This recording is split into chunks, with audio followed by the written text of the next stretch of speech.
Hello ladies and gentleman, welcome you all to Gyanam. तो एक बार फिर आपके सामने मैं आ चुका हूं ज्योग्राफी की क्लास लेके। सो आई होप कि you are doing very fine और आपकी प्रिपरेशन बहुत अच्छी चल रही होगी। तो जैसा कि आप पीपीटी में देख पा रहे होंगे, आज हम एटमॉस्फेयर, जो कि बहुत ही इंपॉर्टेंट टॉपिक है ज्योग्राफी का, उसको शुरू करने वाले हैं।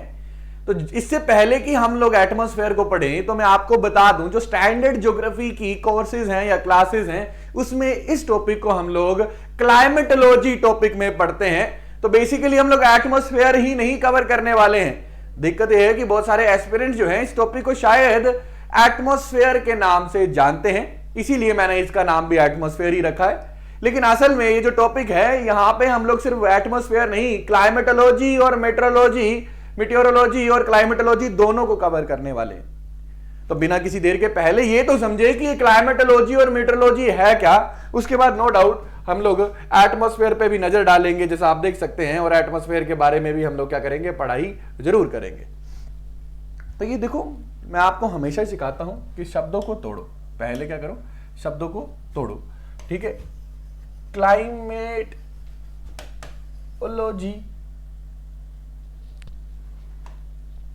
Just give me a second.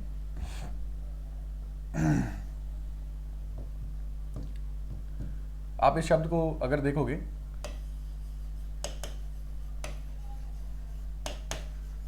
Climatology, तो ये दो शब्दों से मिलके बना होगा। पहला जो शब्द है, जैसा कि आप देख पा रहे हो, क्लाइमेट, और दूसरा कौन सा, ओलॉजी। तो मैं आपको बार बार बता चुका हूं, ology is specific study of something. तो हमें क्या पता होना चाहिए, क्लाइमेट। और यहां पे दूसरी चीज है जिसको हम कहते हैं मीटियोरोलॉजी। तो इसमें भी आपको ओलॉजी पता ही है, समझने की चीज क्या है, मीटियोर। तो इन दोनों टर्म्स को समझेंगे, ठीक है, पहले कि ये है क्या। तो बिना देर करे यहाँ पे इन दोनों टर्म्स को समझने की तरफ आगे बढ़ते हैं। देखो, तो सबसे पहले जो टर्म है दैट इज क्लाइमेट, और दूसरी तरफ है मीटियोरोलॉजी। तो यहाँ पे हमें दो चीजें समझने की जरूरत है, ठीक है, हम उनको यहाँ पे समझेंगे। Just give me a second, एक मिनट का या एक सेकेंड का मुझे वक्त देंगे। ये देखें, तो दो सेक्शंस बना लेते हैं दोनों चीज़ों को ना। देखो, ये बड़ी एक पढ़ाई में ना अच्छी अप्रोच है कि दो चीज़ों को कंपेयर करके जब हम पढ़ते हैं ना, तो हमें ज़्यादा अच्छे तरीके से समझ आ जाती हैं चीज़ें। ठीक है, इसमें हम एक तरफ किसको क्या करेंगे, क्लाइमेट समझेंगे, और दूसरी तरफ हम वेदर समझेंगे। ठीक है,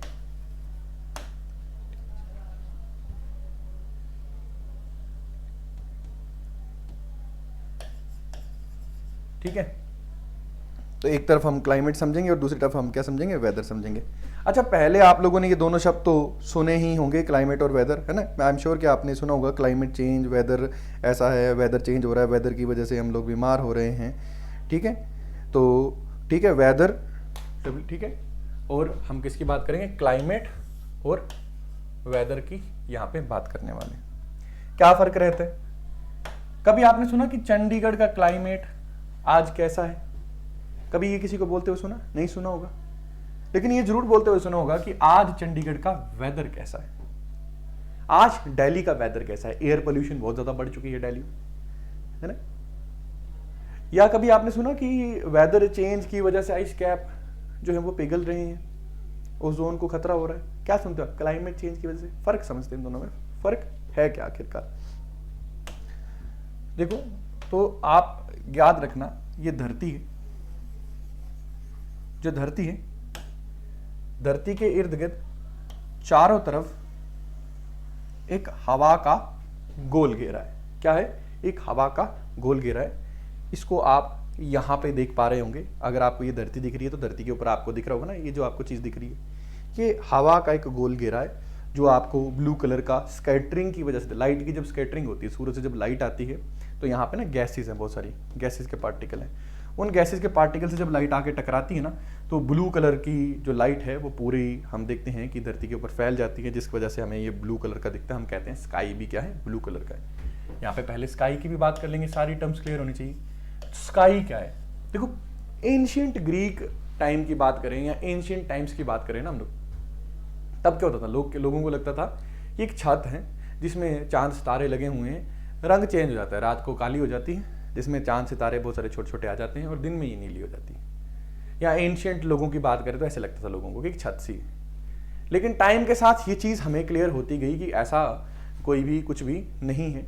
बेसिकली अगर मैं सही में कहूँ तो हमें पता चल गया कि कोई छत नहीं है ऊपर, इसके हम देखते हैं कि गैसेस हैं बस, इसके आर पार भी हम जा सकते हैं, इसके बाहर भी चीज़ें हैं। जो हमें यहाँ पे तारे दिख रहे हैं वो इसके अंदर नहीं है, इससे कहीं बाहर, इससे कहीं दूर है। तो sky is just a illusion, ठीक है, एक इल्यूजन है जो हमें लगता है। एटमॉस्फेयर को जब हम देखते हैं उस वजह से एटमॉस्फेयर दिन को क्या दिखता है, ब्लू कलर का दिखता है। तो वो जो इल्यूजन हम लोगों को होती है, ऐसे लगता है हमारे ऊपर कोई छत सी है ब्लू कलर की, उसी को हम स्काई कह देते हैं। या नाइट रात को क्या होता है वो ब्लैक कलर की दिखते हैं, तो हम कहते हैं कि भैया उसी इल्यूजन को हम क्या कह रहे हैं, स्काई कह रहे हैं। तो अगर धरती के इर्द गिर्द आप देखो तो आपको चीज़ मिलेगी एटमॉस्फेयर। पहले इसको जान लेते हैं ये क्या होता है, ठीक है, एक एक करके सारी चीज़ों को समझेंगे।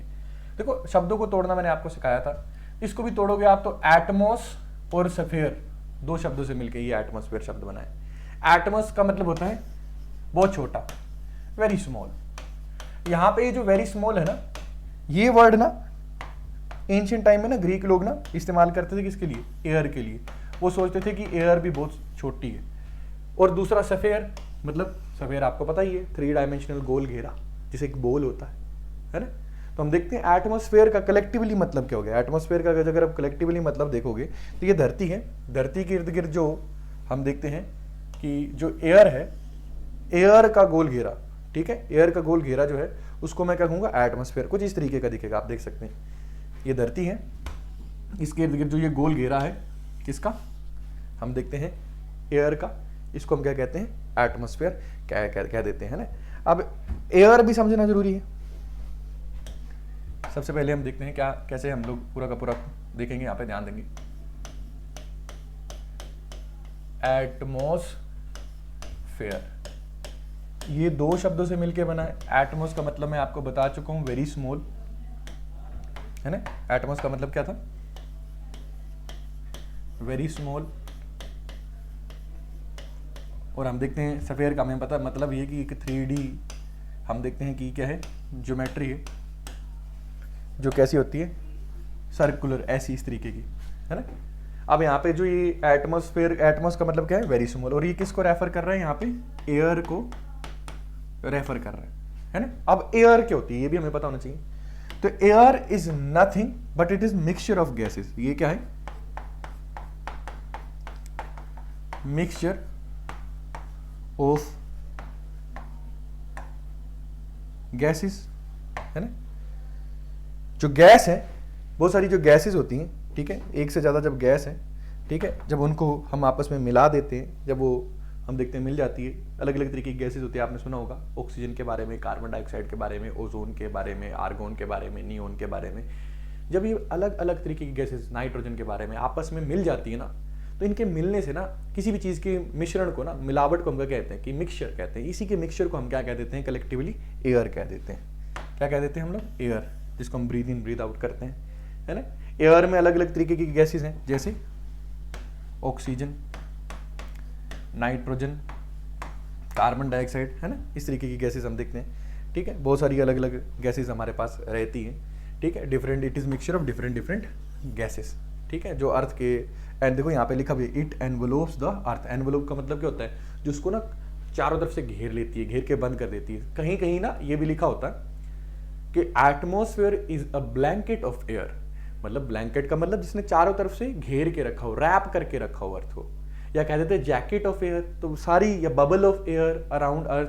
तो ये सारी चीजें क्या इंडिकेट कर रही हैं कि एक 3 डायमेंशनल गोल घेरा है जिसने धरती को घेर के रखा। और वो किससे बना हुआ है, mixture of gases. Mixture of gases का मतलब क्या है यहाँ पे, एयर। मिक्सचर ऑफ गैसेस का मतलब क्या है यहाँ पे, एयर। तो एयर ने धरती को चारों तरफ से घेर के रखा हुआ है, यूं पूरा का पूरा घेर के रखा है, ठीक है। अच्छा, अब हम देखते हैं कि ये जो एटमॉस्फेयर है ना, इसमें अलग अलग तरीके की गैसेस हैं। इन सब पे हम एक एक करके डिटेल में आएंगे, लेकिन हमें अब एटमॉस्फेयर का पता चल गया।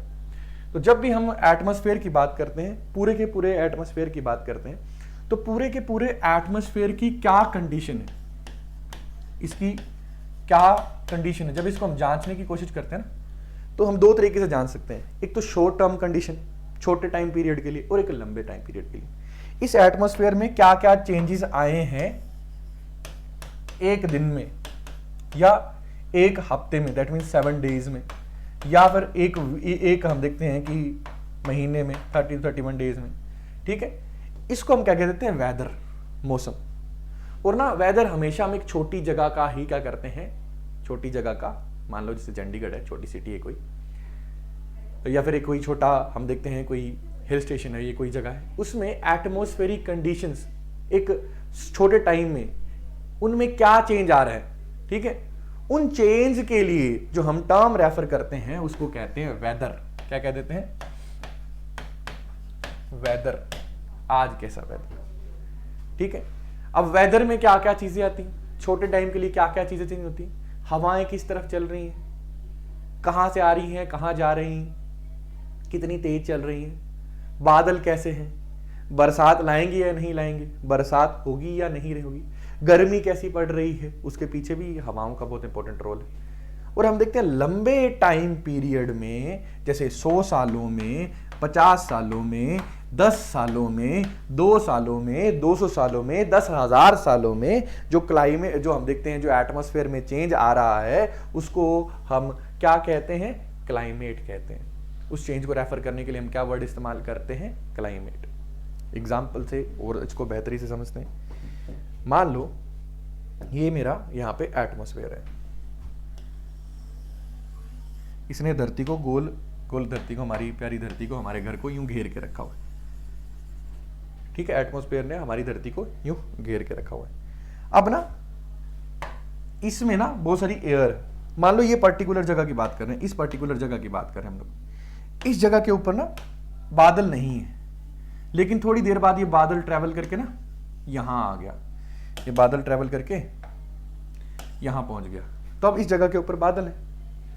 और अब ये बादल हो सकता है कि सूरज की किरणों को ढक ले, है ना, बाहर कहीं हम देखते हैं यहाँ पे ऊपर से सूरज की किरणें आ रही हैं, उन सूरज की किरणों को ये बादल धरती तक ना पहुंचने दे, तो हम कहेंगे वेदर चेंज हो गया, क्योंकि इसके ऊपर जो एटमॉस्फेयर है, हम देखते हैं टाइम बीइंग के लिए एक छोटी जगह में ही चेंज हो सकता है, हम देखते हैं क्या, वेदर की जो टेम्परेरी टाइम के लिए कंडीशन है, ठीक है।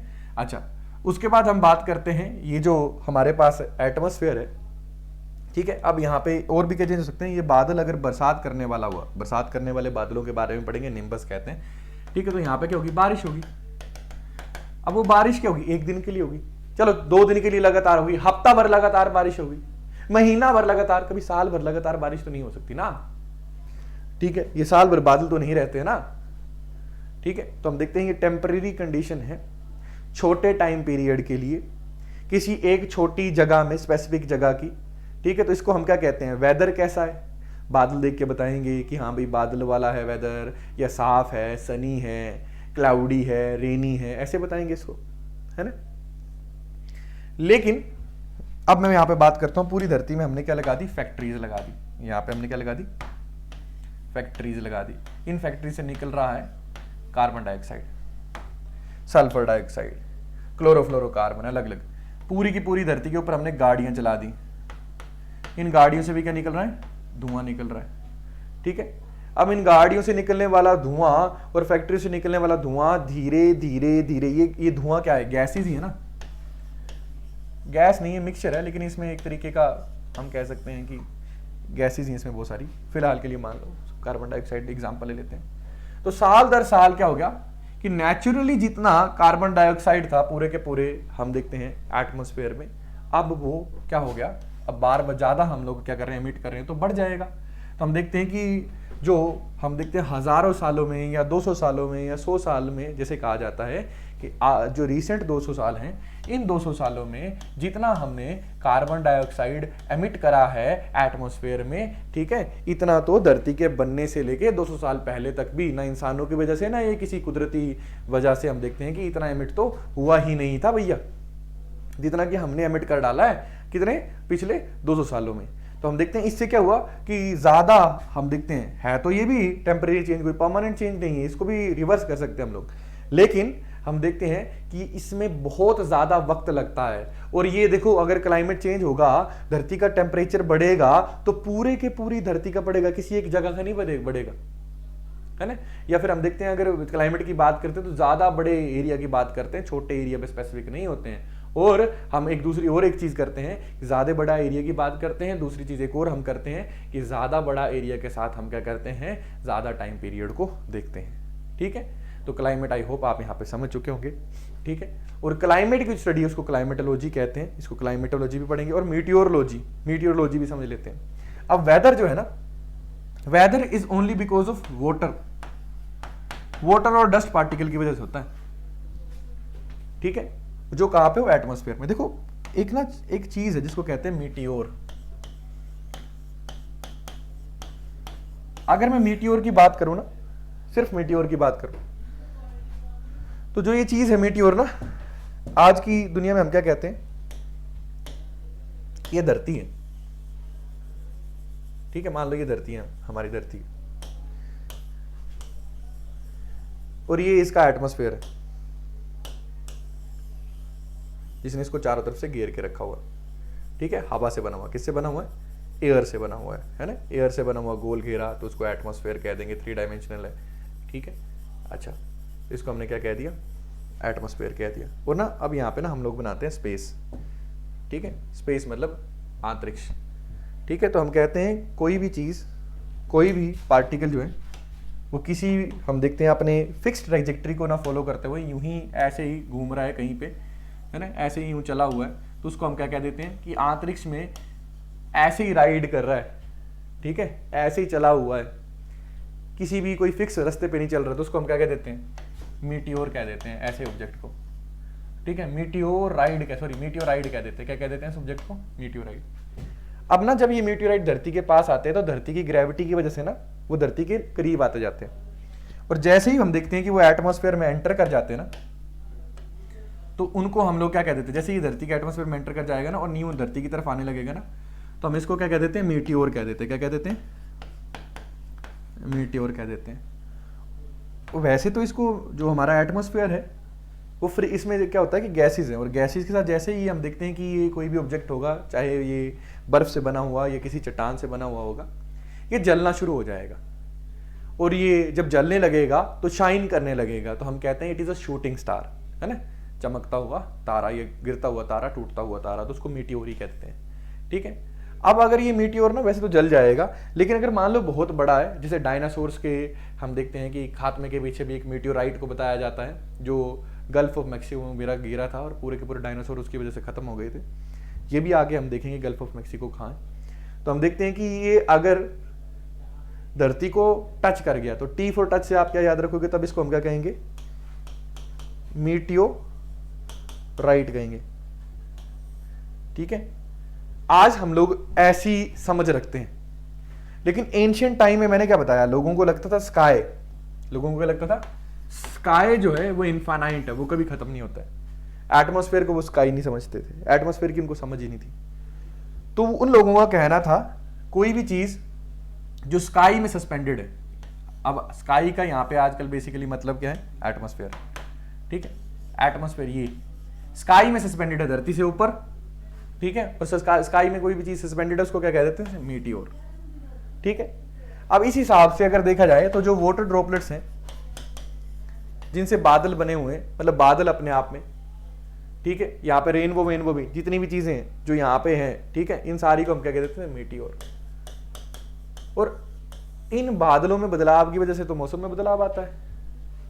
ठीक है, अब यही जो चीजें हैं जो आसमान से धरती के बीच में, इनमें जो बदलाव आ रहा है, इन चीजों में जो बदलाव आ रहा है, इस बदलाव को ही हम क्या कहते हैं, भाई मीटियोर एक जगह से दूसरी जगह चले गए, मीटियोरोलॉजी। आई होप आप लोगों को एक आइडिया मिला होगा मीटियोरोलॉजी, क्लाइमेटोलॉजी, एटमॉस्फेयर और एयर के बारे में। ठीक है, चलो थोड़ा सा वापस आते हैं। यहाँ पे हमने बात करी थी गैसेस की। गैसेस क्या होती हैं, मैंने एग्जांपल तो आपको दे दिया कि जैसे ऑक्सीजन, नाइट्रोजन, कार्बन डाइऑक्साइड, लेकिन अगर कभी डेफिनेशन पूछी जाए तो क्या कहोगे, भैया गैसेस कुछ और नहीं है, it is state of matter. जैसे मैटर है, मैटर क्या होता है, कोई भी वो चीज जो कुछ, जिसका वॉल्यूम हो और मास हो, जो कुछ जगह घेरती हो और जिसका कुछ क्या हो, भार हो। पानी क्या मैटर है, हाँ भाई जगह घेरता है, और उसका वॉल्यूम भी तभी तो जगह घेरता है, इसलिए तो वॉल्यूम है। वॉल्यूम क्या होता है, स्पेस ऑक्युपाइड बाय एनीथिंग, उसका वॉल्यूम है। अच्छा, क्या उसका मास है, हाँ भाई है, उसकी वजह से उसका वेट आता है। और जब उसको उठाते हैं तो उसके मास की वजह से हम उसका वेट फील कर पाते हैं, भारी होता है। अब जब ये ठंडा कर दिया जाता है तो हम देखते हैं कि ये कुछ ऐसी स्थिति में चला जाता है, ऐसी स्टेट में चला जाता है जहां पे जिन पार्टिकल से ये बना है, जिन एटम से ये बना है, वो पास पास आ जाते हैं और ये बर्फ बन जाता है। जब इसको गर्म करते हैं तो ये लिक्विड बना जाता है, जिसको हम क्या कहते हैं, क्या कहते हैं जिसको हम लोग लिक्विड वाटर, पानी, इसको हम पीते हैं। और गर्म कर देंगे तो भाप बन जाता है। भाप जो है, वेपर जो है, इसकी एक स्थिति है ये पानी ही। उसी तरीके से हम देखते हैं जब किसी चीज को बहुत ज्यादा एनर्जी मिल जाती है, बहुत ज्यादा हीट कर देते हैं, किसी तरीके की एनर्जी दे देते हैं, तो वो एक स्थिति में चली जाती है जिसको हम क्या कहते हैं, गैस, जिसमें उसके पास एनर्जी बहुत ज्यादा होती है। कार्बन डाइऑक्साइड सॉलिड स्टेट में भी होती है, नाइट्रोजन लिक्विड स्टेट में भी होती है, सॉलिड स्टेट में भी ले जा सकते हैं। लोहे की बात करें, जनरली हम सॉलिड स्टेट में देखते हैं, हीट करें तो मेल्ट भी हो जाता है, लिक्विड स्टेट में चला जाता है। और ज्यादा हीट कर दें तो गैस भी बन सकता है, लेकिन ये पॉसिबल नहीं है धरती पे, क्योंकि 1200-1500 डिग्री तक तो ये पिघलता है बस।